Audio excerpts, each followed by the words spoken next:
One of my favorite things to talk about in the NBA right now is the future of so many of these teams. We've gotten so much better at team building. There's so many teams that have a million assets and great young players. And for a while it was, oh, is it Memphis? Is it New Orleans? There's all these different teams that have fantastic futures. I love ranking those kinds of things. But for me, the conversation has now shifted to, oh, what are the futures of all these teams? To, do the Oklahoma City Thunder have the brightest future, arguably, that the league has ever seen right now? Now, there's a couple of different pillars to the future of Oklahoma City. And then lastly, we're going to talk about what I think is the biggest point in the argument to say that maybe they are one of the teams that has had the greatest future that the league has ever seen. First and foremost, you have to begin with SGA. I've talked about this before with the Paul George trade. The Paul George trade, despite the picks, looks completely and utterly different if SGA does not become the caliber of player that he has. You could make a pretty good argument for SGA to be first team All-NBA this year. I don't think he's going to make first team All-NBA, but the fact that you can at least have that conversation shows you how much of a leap he's taken since he's showed up in Oklahoma City. He's going to make an All-NBA team. He's an incredible perimeter scorer. He, despite not having outstanding talent around him, there's a lot of good young players, but it's not like he's playing with other stars or anything. He just has this ability to create all these little angles. He's bigger than you think he is. He's just an unbelievable player and is the pillar and the foundation of what they're building. There have been some weird rumors over the last few seasons about Oklahoma City potentially looking to flip him, or other teams really trying to go out and get him and trade for him, but he's the foundational piece of everything that they're building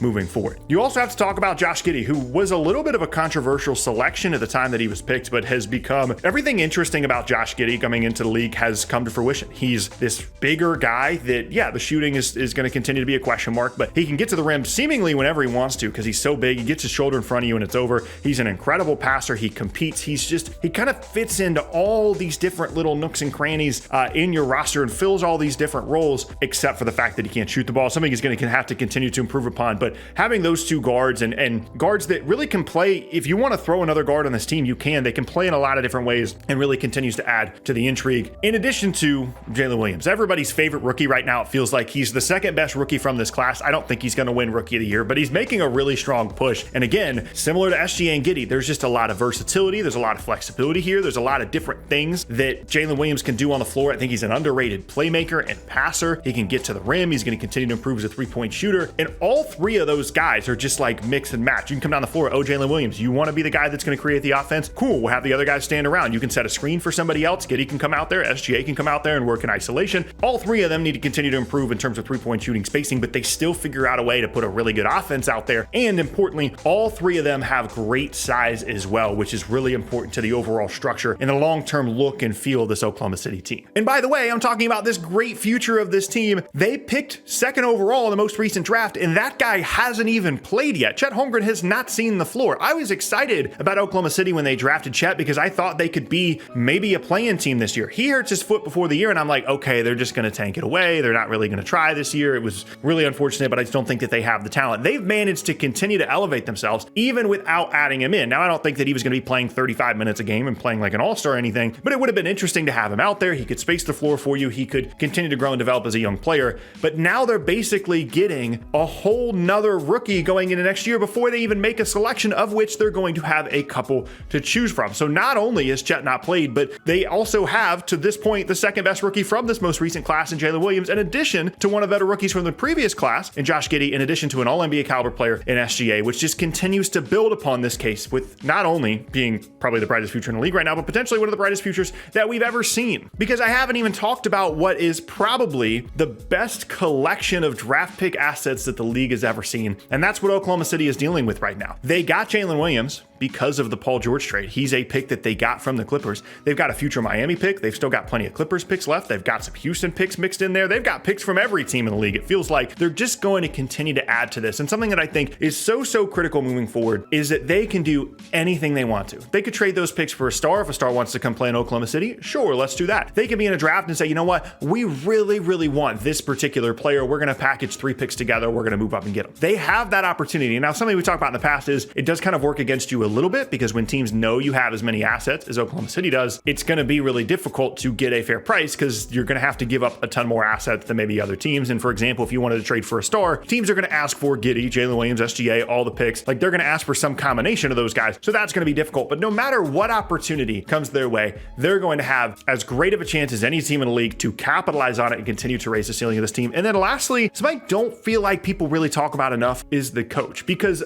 I think there's this perception of Oklahoma City that, oh, they're this tanking team. They don't really try. They're trying to lose games. They're shutting all these guys down. But prior to this season, the secret on Oklahoma City has been when they play their guys, like the first 40 to 42 games of the year, they're like a 500 team, despite the fact that the talent hasn't always been there, despite the fact they're playing a lot of weird lineups and young guys. They've always been pretty competitive, and that's why they've had to shut guys down. Teams like Houston, teams like Charlotte, they don't have to shut players down to be bad. They just play all their guys and they're bad. Oklahoma City had to shut guys down the last 2 seasons because they're legitimately good. And I think the coach is excellent. I think those guys play hard for him. They guard incredibly well. They have a clear system in mind that they want to run, and they all seem to enjoy playing together and have stayed together despite what could be seen as a rough last couple of seasons. You don't see SGA complain about the fact that they've been quote unquote tanking for the last few seasons. You don't see guys having outbursts. They seem happy to be there. And now they're this team that, like, they're basically a 6 seed in terms of the way that they're playing, but people treat them like a lottery team. People treat them like, oh, they're not going anywhere. And they're this, oh, maybe they're tanking. Wait, they're actually really good and talented. Oh, also they have all these assets. There's so many things coming together here. And I think that is the key point to all of this. Up until this point, I was comparing Oklahoma City and New Orleans in terms of their future. And the presumption was Oklahoma City has a little bit better of a future, but the present belonged a little bit more to New Orleans because they have all-star level players, Zion, Brandon Ingram.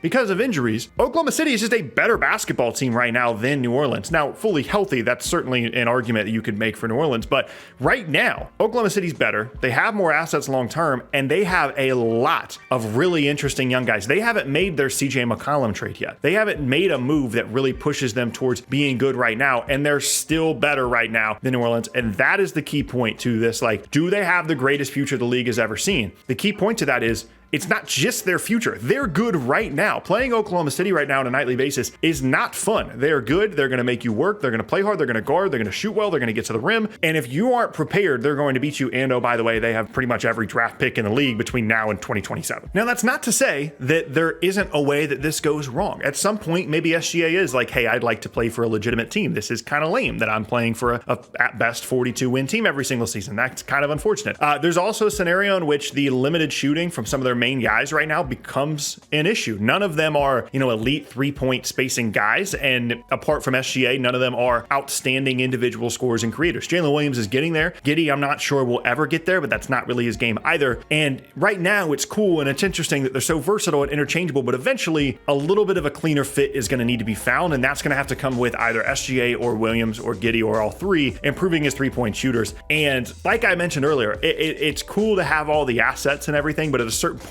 you can't fit everybody on the roster, and you've got to trade some of these picks. And if you're negotiating with Oklahoma City, you know how many first-round picks they have. You know that you can ask for more from them than any other team, and it's not going to hurt them nearly as much as it is any other team in the league to make that kind of a move. Having said that, if there's one team right now that I could just choose to be a fan of for the next 10 years, it would be Oklahoma City, because you have the certainty of someone like SGA that's an all-NBA caliber player right now. You have the certainty of these young guys that are very, very clearly going to be something in the league, whether it be for your team or others. And even if you screw it up, you could, screw up every draft pick you have for the next 3 years, and you're still going to have like 12 more picks on after that to try and make it right. The margin for error here is just so unbelievable that it, again, continue to make the point, I feel like it might be one of the best futures that the league has ever seen. And ironically, their competition is probably themselves. Like that James Harden, Kevin Durant, Russell Westbrook, Oklahoma City era, when you have 3 future MVPs on the roster. Like, I don't think Oklahoma City has that right now. I don't think that they have 3 future MVPs on the roster. And I think that is who you're competing with. Now, of course, we know what those guys ended up becoming. We don't know what Oklahoma City is going to end up becoming,